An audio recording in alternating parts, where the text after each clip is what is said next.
Halo pemirsa, berjumpa lagi dengan kami di One News International TV One News.com. Kementerian Pertahanan Rusia menyatakan pasukan Korea Utara yang turut membantu menghalau serangan Ukraina di wilayah Kursk kini memegang peran krusial dalam operasi pembersihan ranjau di kawasan tersebut. Informasi lainnya pemirsa, ketegangan di Timur Tengah kian memuncak setelah pasukan Iran dilaporkan mencegat dan mengalihkan sebuah kapal tanker minyak milik Amerika Serikat ke perairan teritorialnya. Selengkapnya hanya di One News International TV One News.com.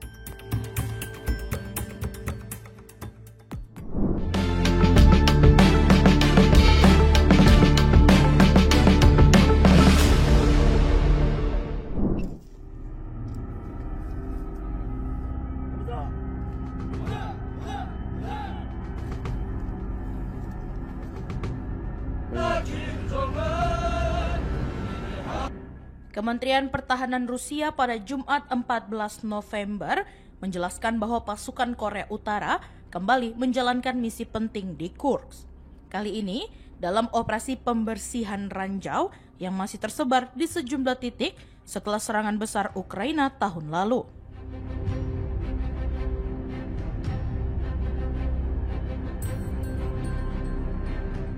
Keterlibatan ini merupakan kelanjutan dari pengerahan sekitar 14.000 tentara Korea Utara berdasarkan Fakta Pertahanan kedua negara.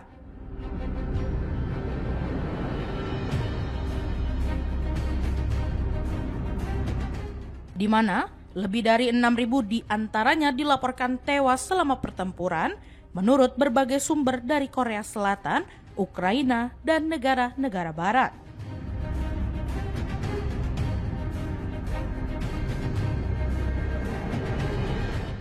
Serangan Ukraina pada Agustus 2024 sempat membuat pasukannya mempertahankan beberapa kantong wilayah selama berbulan-bulan. Sebelum akhirnya, Rusia mengumumkan keberhasilan merebut kembali kawasan tersebut pada April dengan bantuan signifikan dari pasukan Korea Utara.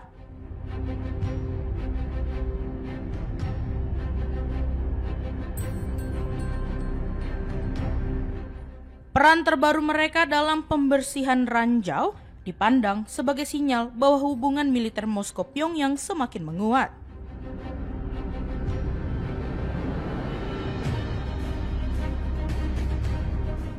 Sebagaimana dinyatakan Kim Jong-un yang menilai kerjasama tersebut akan terus berkembang.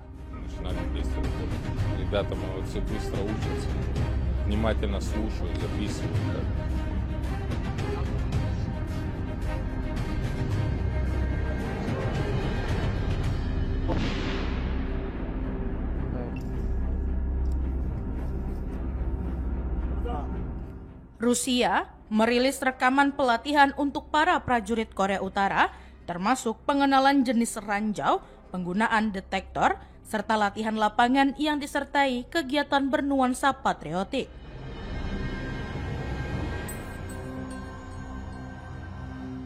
Sejumlah komandan Rusia menggambarkan mereka sebagai pasukan yang cepat memahami instruksi dan mampu bekerja setara dengan para penyapu ranjau Rusia di lapangan.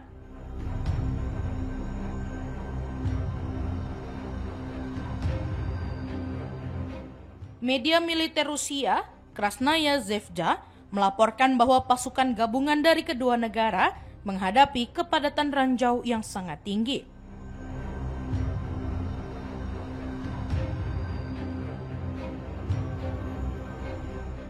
Baik ranjau anti-tank maupun anti-personel yang disebut ditinggalkan oleh Ukraina dan sebagian di antaranya diproduksi negara-negara NATO.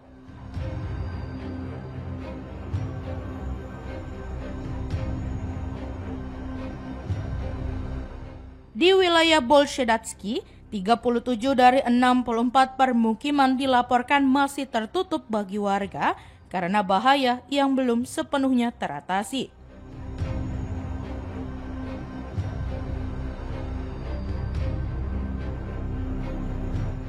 Tim penyapu ranjau disebut bekerja di bawah ancaman serangan artileri dan drone Ukraina.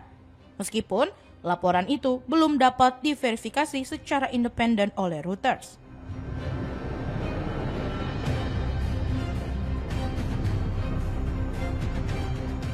Sementara itu, Kremlin melalui Dmitry Peskov menyampaikan apresiasi kepada Korea Utara atas bantuan yang dinilai penuh risiko dan menegaskan bahwa Rusia tidak akan melupakan kontribusi tersebut sementara proses pembersihan ranjau disebut terus berlanjut dan tetap menjadi tugas yang sangat berat.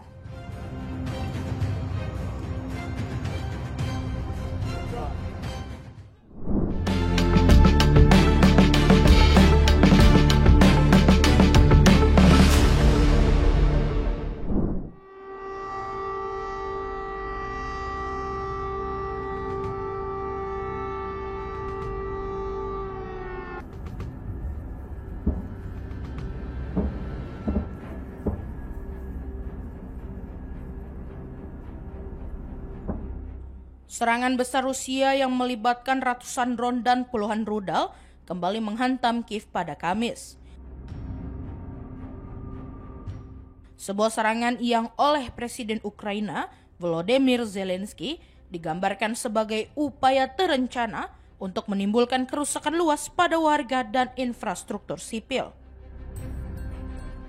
Presiden Ukraina Volodymyr Zelensky menyampaikan bahwa serangan terbaru Rusia pada Kamis melibatkan sekitar 430 drone dan 18 rudal termasuk jenis balistik dan aerobalistik yang dikerahkan ke ibu kota Kiev. Ia menilai serangan itu dirancang secara sengaja untuk menimbulkan kerusakan besar terhadap penduduk serta fasilitas sipil.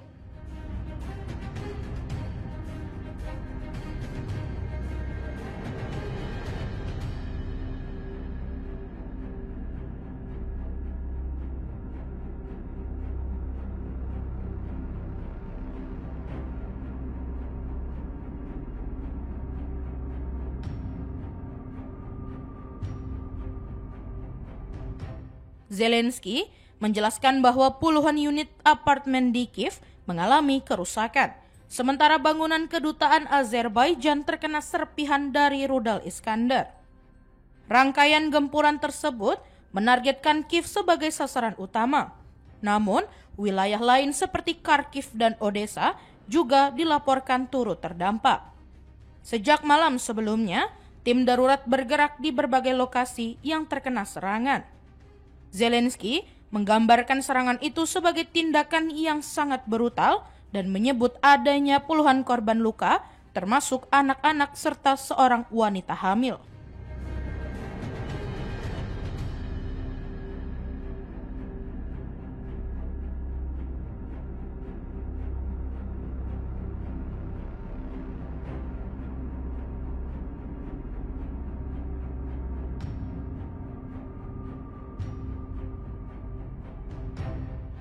Beberapa pihak dilaporkan terlibat dalam proses penyelamatan dan operasi pertahanan udara.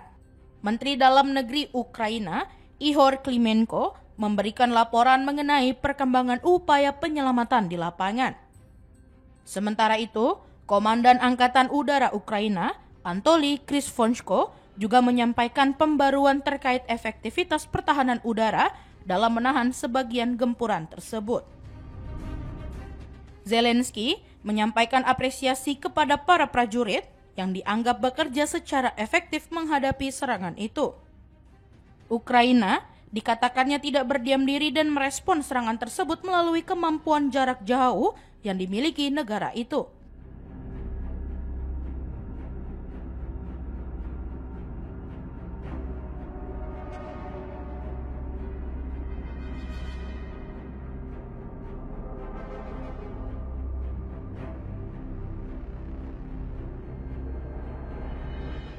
Zelensky menegaskan bahwa komunitas internasional seharusnya mengambil langkah untuk menghentikan serangan terhadap warga sipil melalui pemberlakuan sanksi tambahan terhadap Rusia. Ia menilai Moskow masih dapat menjual minyak dan mempertahankan berbagai skema penadaan sehingga tekanan internasional harus diperkuat agar rangkaian serangan semacam ini dapat dihentikan. Zelensky menambahkan bahwa Ukraina terus bekerja bersama mitra internasional untuk memperkuat pertahanan udara. Namun, bantuan yang ada saat ini dinilai masih belum memadai.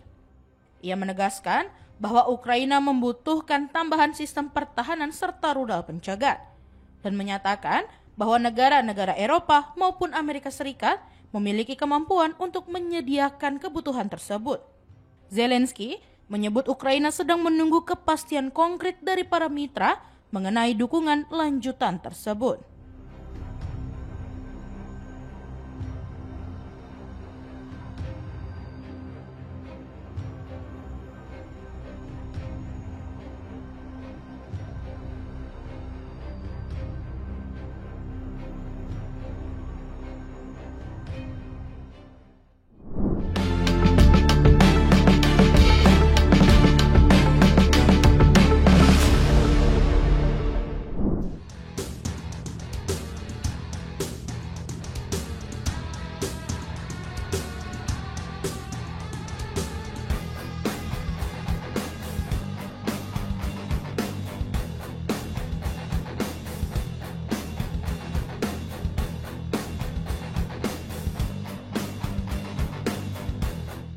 Kementerian Pertahanan Rusia menyampaikan bahwa pasukan Korea Utara yang membantu Rusia mengusir serangan besar Ukraina di wilayah Kursk Barat kini berperan penting dalam membersihkan ranjau di kawasan tersebut.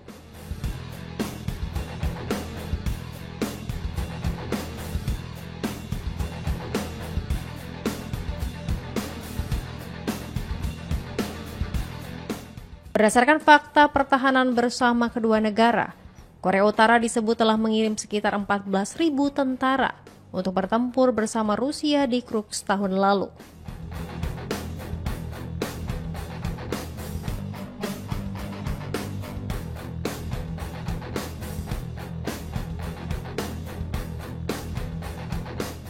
Menurut sumber dari Korea Selatan, Ukraina, dan pihak Barat, lebih dari 6.000 personil Korea Utara dilaporkan tewas.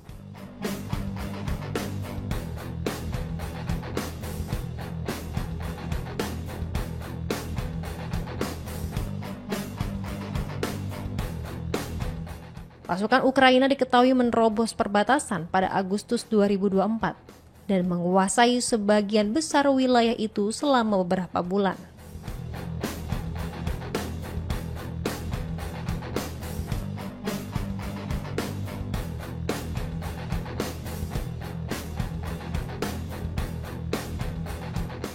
Presiden Rusia Vladimir Putin sebelumnya menyatakan bahwa pasukan Ukraina akhirnya berhasil diusir dengan bantuan signifikan dari Korea Utara.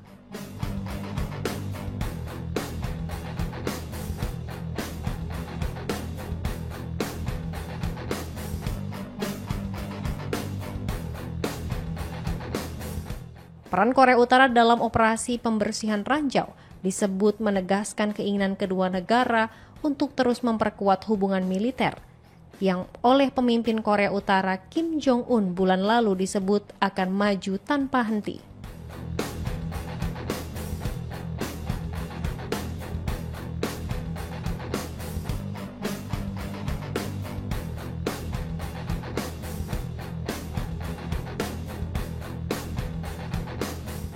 Kementerian Pertahanan Rusia turut merilis video yang memperlihatkan pasukan Korea Utara mempelajari berbagai jenis ranjau, seperti peralatan deteksi, mengikuti latihan, dan menyanyikan lagu-lagu patriotik.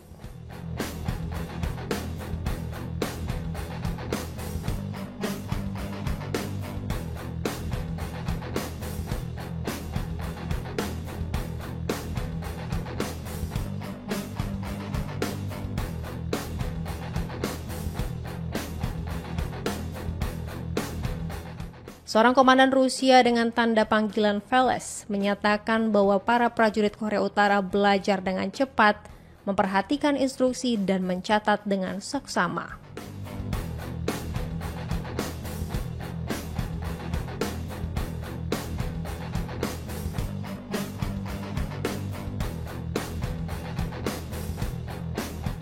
Komandan lain, Lesnik, menyebut bahwa kemampuan mereka setara dengan prajurit pejinak ranjau Rusia dan menjalankan tugas serupa.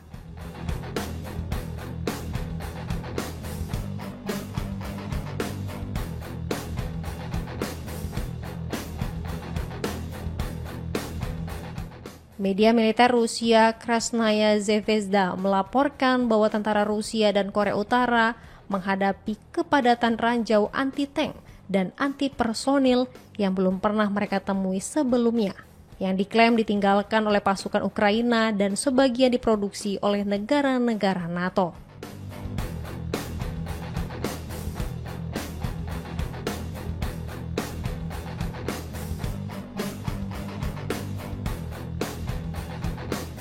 Di wilayah Bolshodaskaya Kruks, sebanyak 37 dari 64 pemukiman dilaporkan masih menjadi zona terlarang bagi warga sipil karena bahaya ranjau.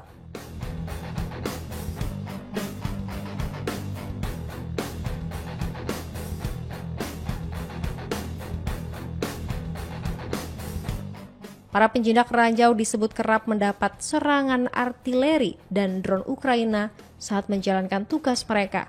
Meski informasi ini belum dapat diverifikasi secara independen oleh Reuters.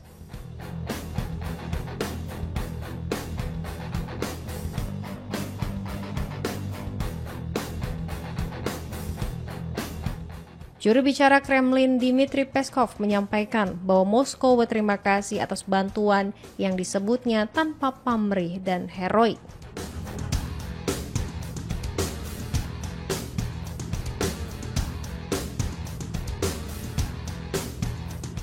Ia menegaskan bahwa Rusia tidak akan melupakan bantuan tersebut dan sangat menghargai dukungan Korea Utara dalam operasi yang dianggap berbahaya dan sulit itu.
Pejabat Ukraina melaporkan bahwa Rusia melancarkan serangan rudal dan pesawat tak berawak secara besar-besaran pada Jumat dini hari 14 November yang menewaskan 6 orang di Kiev serta 2 orang lainnya di wilayah selatan.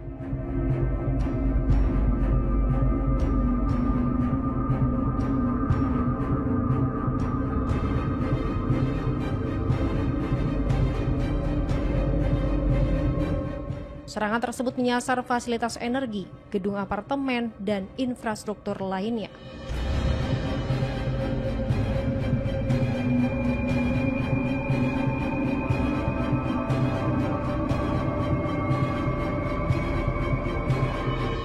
Juru bicara PBB Stefan Dujarric menyampaikan bahwa Sekretaris Jenderal PBB Antonio Guterres mengecam keras serangan rudal dan drone berskala besar yang dilakukan Rusia di sejumlah wilayah Ukraina.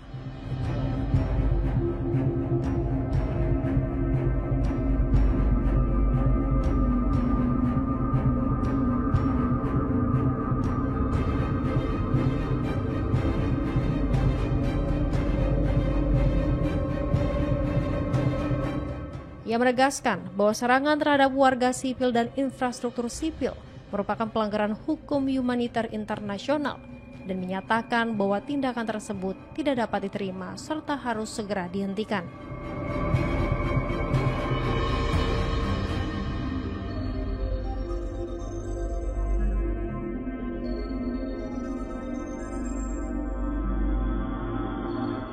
Dujarric menambahkan bahwa Sekjen PBB kembali mengingatkan pentingnya penghormatan terhadap hak-hak diplomatik tanpa gangguan, serta menyerukan gencatan senjata penuh, segera dan tanpa syarat.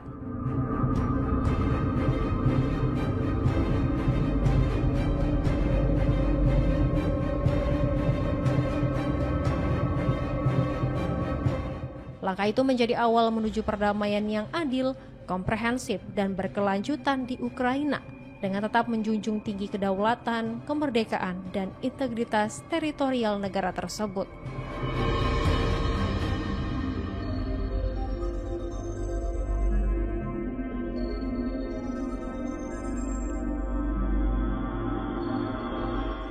Presiden Volodymyr Zelensky menyebut bahwa pasukan Rusia menggunakan 430 drone dan 18 rudal dalam serangan itu.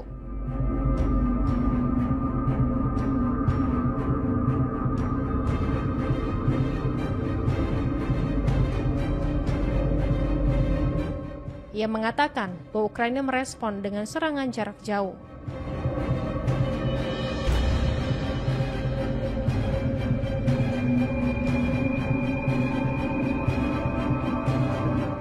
Serangan tersebut menjadi salah satu yang terbesar yang pernah terjadi di ibu kota.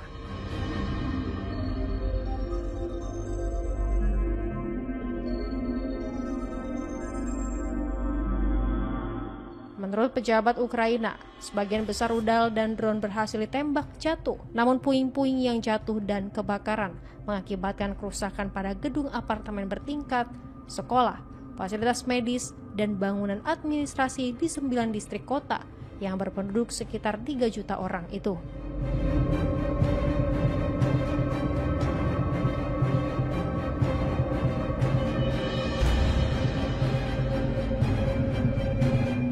Pejabat kota melaporkan bahwa 6 korban tewas berada di Kiev yang menjadi pusat serangan.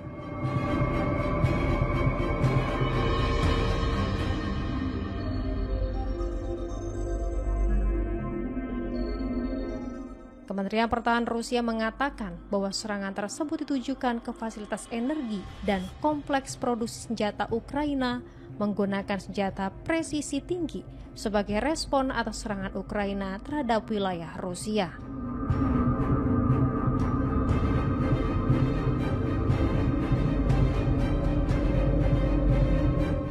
Api dilaporkan berkobar di berbagai titik di Kiev pada malam hari akibat gelombang serangan rudal dan drone tersebut.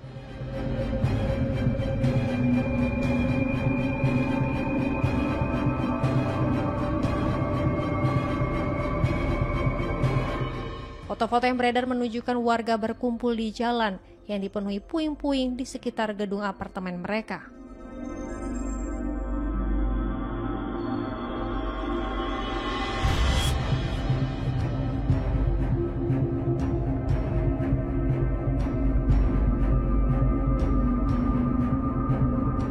Gubernur wilayah Kiev menyampaikan bahwa serangan rudal dan drone melukai 6 orang, termasuk seorang anak berusia 7 tahun, serta memicu sejumlah kebakaran.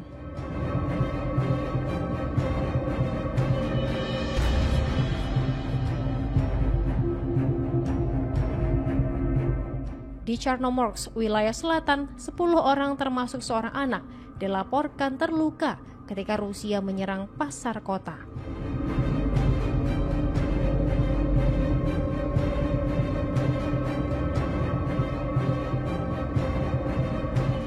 Selain itu, Ukraina disebut telah meningkatkan serangan drone ke wilayah Rusia dengan sasaran kilang minyak depo dan jaringan pipa sebagai upaya melumpuhkan sumber pendanaan utama Moskow untuk perang di Ukraina.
Sebuah survei yang dilakukan United Nations Interim Force in Lebanon atau UNIFIL pada bulan lalu menemukan bahwa tembok yang dibangun oleh militer Israel melintasi Blue Line.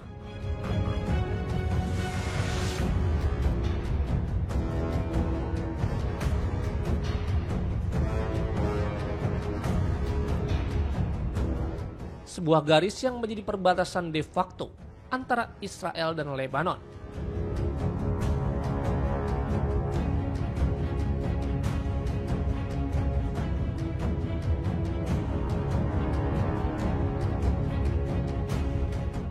Informasi tersebut disampaikan oleh juru bicara Perserikatan Bangsa-Bangsa atau PBB pada Jumat 14 November.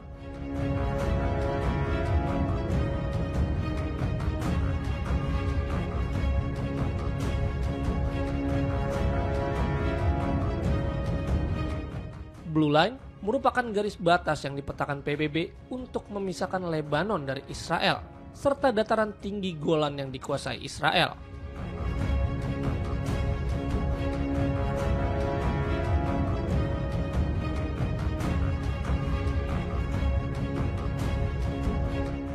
Berdasarkan keterangan resmi PBB, tembok beton tipe T yang dibangun Israel Defense Forces atau IDF dilaporkan telah membuat lebih dari 4.000 meter persegi wilayah Lebanon menjadi tidak dapat diakses oleh warga setempat.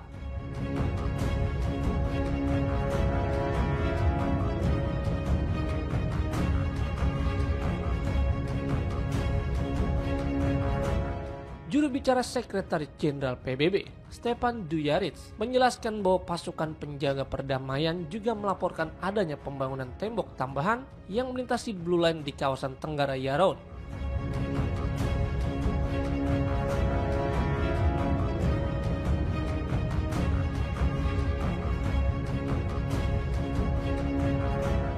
UNIFIL, kata Dujarric, telah menyampaikan temuan tersebut kepada pihak militer Israel dan meminta agar konstruksi tersebut dibongkar.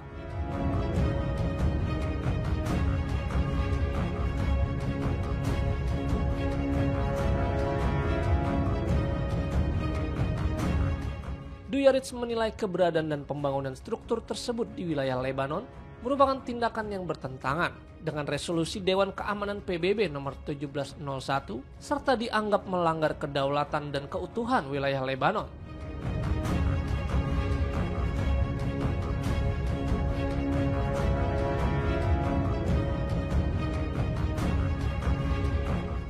Sementara itu, seorang juru bicara militer Israel membantah bahwa tembok yang dibangun pihaknya melintasi Blue Line.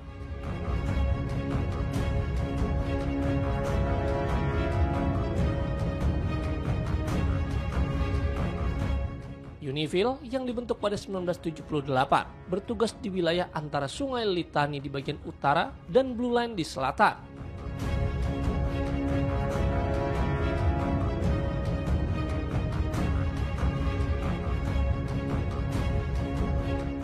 Berdasarkan data resmi misi tersebut, UNIFIL saat ini memiliki lebih dari 10.000 personel dari 50 negara serta sekitar 800 staf sipil.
Komando Selatan Militer Amerika Serikat merilis foto-foto terbaru yang menunjukkan kapal induk Gerald R. Ford dan armada pendukungnya berada di perairan Atlantik Barat.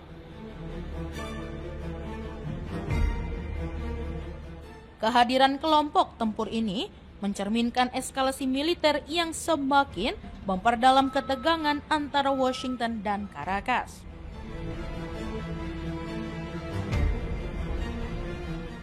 Presiden Amerika Serikat Donald Trump sebelumnya memerintahkan pengerahan kapal induk itu sebagai tambahan terhadap 8 kapal perang, 1 kapal selam nuklir, dan pesawat F-35 yang sudah lebih dahulu disiagakan di kawasan Karibia.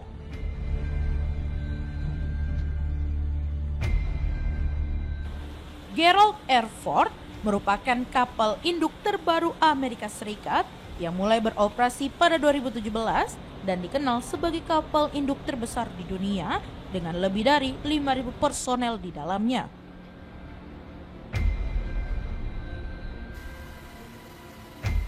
Pentagon mengonfirmasi kedatangan Ford pada Selasa setelah laporan awal Reuters dan menyatakan bahwa kehadirannya ditujukan untuk menghambat perdagangan narkotika sekaligus melemahkan jaringan kriminal transnasional.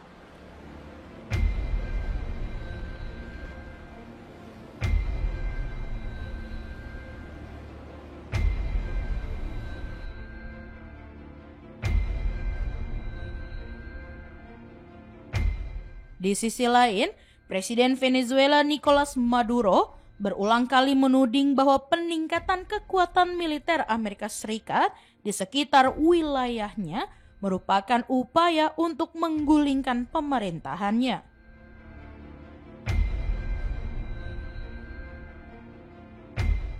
Maduro sebelumnya juga memperingatkan bahwa intervensi apapun dari Amerika Serikat akan memicu mobilisasi jutaan warga yang disebutnya siap mengangkat senjata.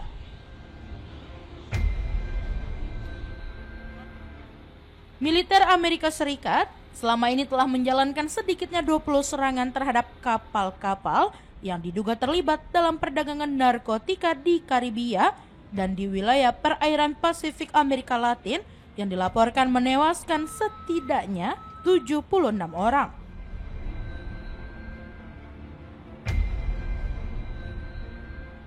Sementara itu, Venezuela disebut sedang mempersiapkan diri menghadapi kemungkinan serangan udara ataupun darat dari Amerika Serikat.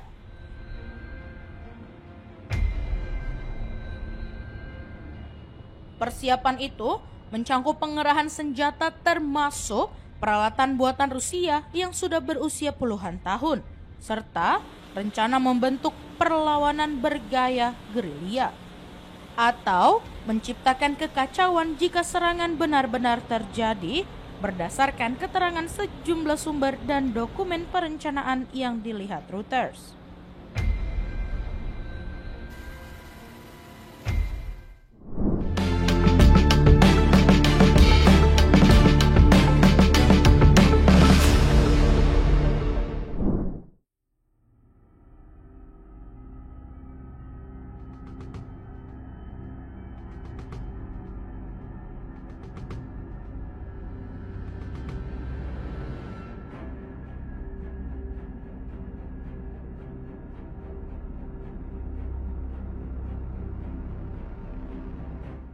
Situasi di kawasan Timur Tengah kembali memanas menyusul laporan bahwa pasukan Iran telah menghentikan sebuah kapal tanker minyak dan mengarahkan kapal tersebut ke wilayah perairan Iran pada Jumat.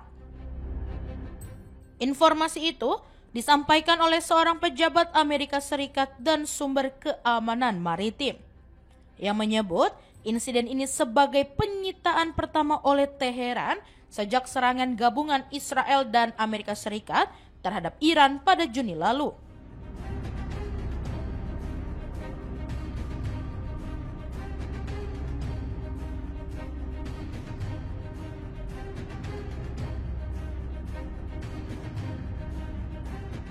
Kapal tanker berbendera Kepulauan Marshall bernama Talara dilaporkan tengah berlayar di lepas pantai Uni Emirat Arab dengan tujuan Singapura.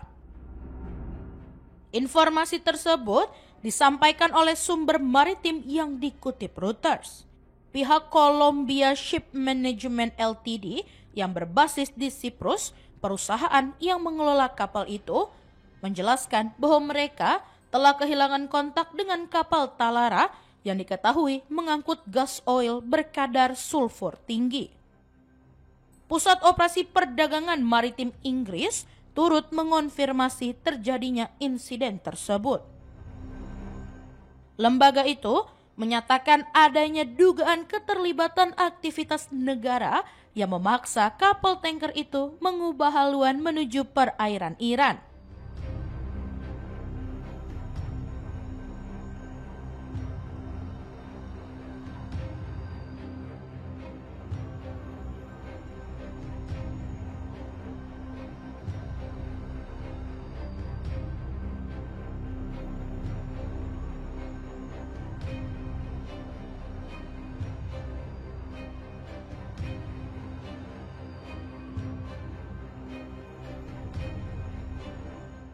Kejadian ini berlangsung di tengah ancaman balasan dari Teheran terhadap Barat setelah konflik selama 12 hari pada Juni lalu, yang mengakibatkan fasilitas nuklir Iran menjadi sasaran serangan Israel dan Amerika Serikat. Insiden serupa sebelumnya tercatat terjadi pada April 2024, lebih dari 1 tahun sebelum perang pecah, ketika Iran menyita sebuah kapal kontainer yang memiliki keterkaitan dengan Israel saat melintas di kawasan yang sama. Kepulauan Marshall, tempat kapal Talara terdaftar, dikenal sebagai salah satu wilayah yang berhubungan dekat dengan Amerika Serikat. Meski sudah berstatus sebagai negara berdaulat, wilayah tersebut sebelumnya berada di bawah administrasi Amerika Serikat atas mandat PBB dari 1947 hingga 1978. Dan hingga kini, Washington masih memegang tanggung jawab penuh atas keamanan serta pertahanan wilayah tersebut.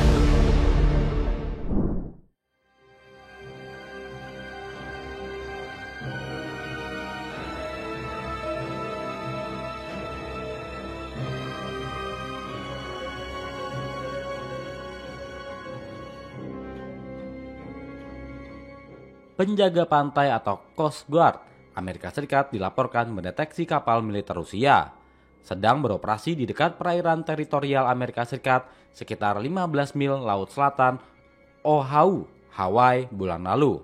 Penjaga pantai Amerika Serikat pada Kamis 13 November 2025 menyatakan memantau kapal tersebut dengan pesawat Coast Guard HC-130 Hercules dari Pangkalan Udara Barbers Point dan Coast Guard Cutter William Hurt atau WPC 1134.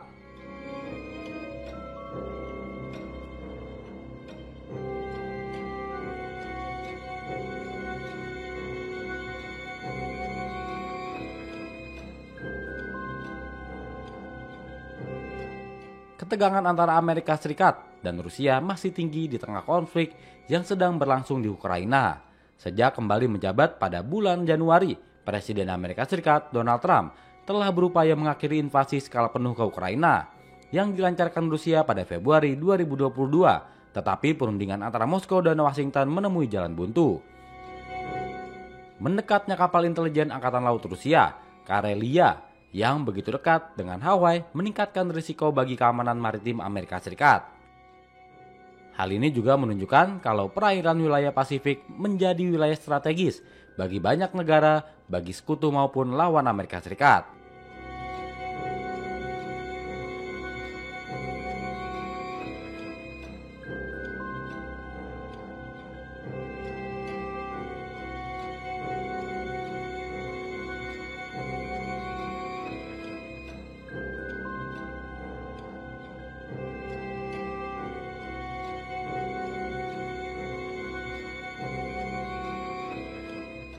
Amerika Serikat secara rutin memantau kapal-kapal militer asing di dekat pantainya. Di tengah ketegangan yang terjadi antara dua negara adidaya ini, manuver Rusia di perairan Hawaii ini bisa menjadi langkah provokasi yang manjur untuk mempercepat perang terbuka. Namun Amerika Serikat sepertinya sadar Rusia sedang memancing keributan. Namun penjaga pantai Amerika Serikat mengatakan pesawatnya melakukan penerbangan lintas udara yang aman dan profesional di dekat kapal tersebut dan memantau aktivitas kapal Rusia sesuai dengan hukum internasional. Kapal militer asing diizinkan beroperasi di luar batas teritorial 12 mil laut suatu negara. Tetapi pejabat penjaga pantai Amerika Serikat mengatakan mereka secara rutin memantau aktivitas tersebut untuk melindungi kepentingan Amerika Serikat di Pasifik.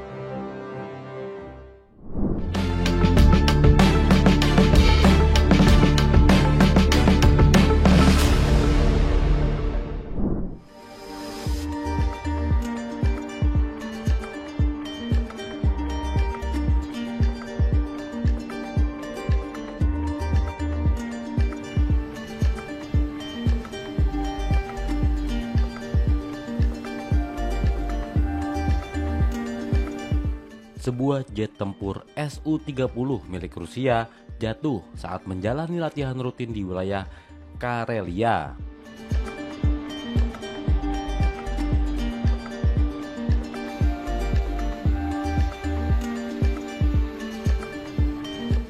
Dekat perbatasan Finlandia, Kamis 13 Oktober 2025 malam waktu setempat. Kementerian Pertahanan Rusia mengonfirmasi bahwa kedua awak jet tempur tersebut tewas.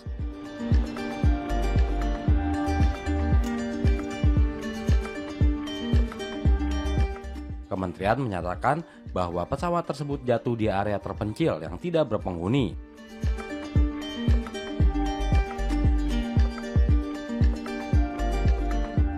Penyebab jatuhnya jet tempur Su-30 tersebut akan diselidiki, ujar Kementerian Pertahanan Rusia.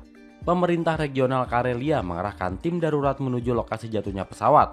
Informasi itu disampaikan Gubernur Karelia.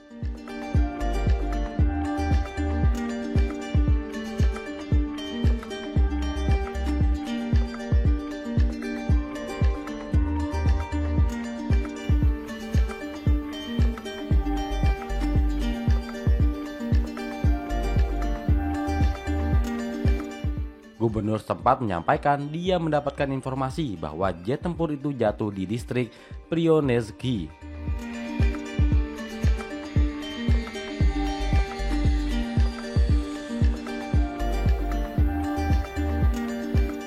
Parfenchikov, Gubernur Karelia, kemudian memastikan tidak ada korban atau kerusakan di daratan. Jet tempur itu dilaporkan jatuh di kawasan hutan lebat sehingga tidak menimbulkan dampak terhadap permukiman maupun infrastruktur di sekitar lokasi.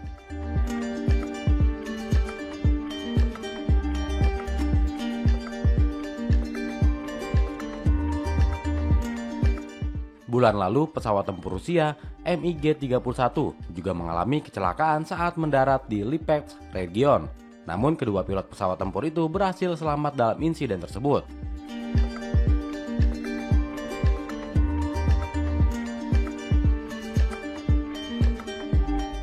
Kecelakaan di Karelia menambah pola insiden penerbangan non-tempur yang terus terjadi di Rusia.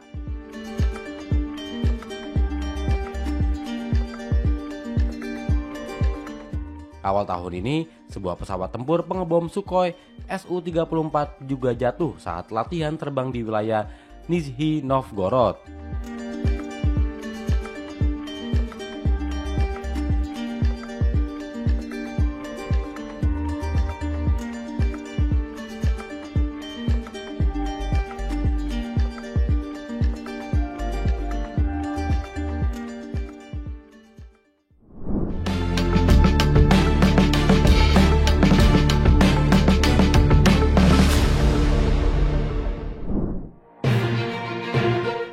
Demikian informasi yang dapat kami sampaikan pemirsa.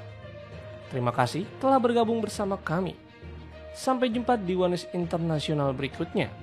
Setiap pukul 8 malam hanya di channel YouTube TV One News Corp.